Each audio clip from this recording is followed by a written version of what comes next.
আমরা এসে পড়েছি বাইকার বিল।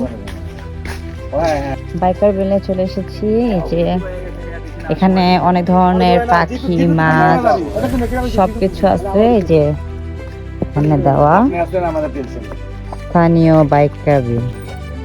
এই যে চলে এসেছি আমরা। এখানে নাকি পেঙ্গুইন আছে, আমি বলতেছি।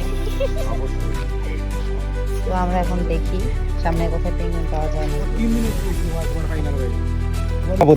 এই যে বাইকার বিলের এন্ট্রান্সে আমরা চলে এসেছি।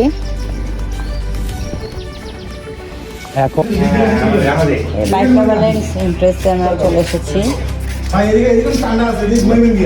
ওই যে চলো বটগাছে চলো।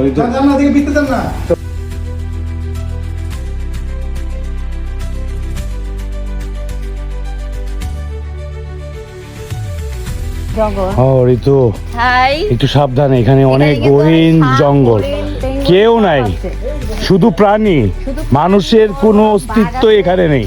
চাইলে বাঘও দেখতে পারবেন আপনারা। আছে মেছো বাঘ, কালো বাঘ, গাছ গাছের মতন। আর এটা কিন্তু আমার কাছে কিছুটা সুন্দরবনের থেকে ভয়ানক জঙ্গল লাগতেছে। হ্যাঁ রাইট, বাইকার বিল।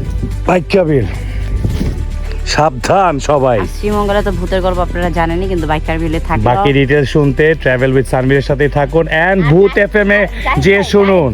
জাহিদ ভাইও বলুন।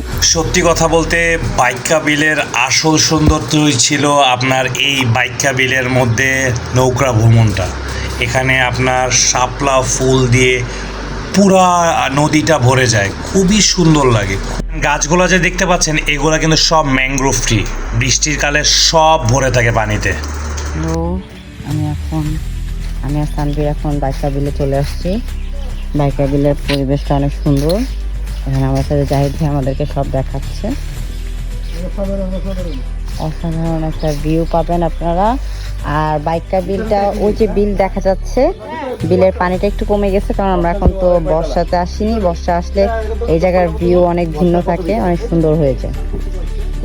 সো এবারের মতন বাইকা বিলের এপিসোড এখানে শেষ করছি। আমাদের channel travel with Sanvir and Ritu like and share করুন অ্যান্ড সাবস্ক্রাইব করুন। আসসালামু আলাইকুম।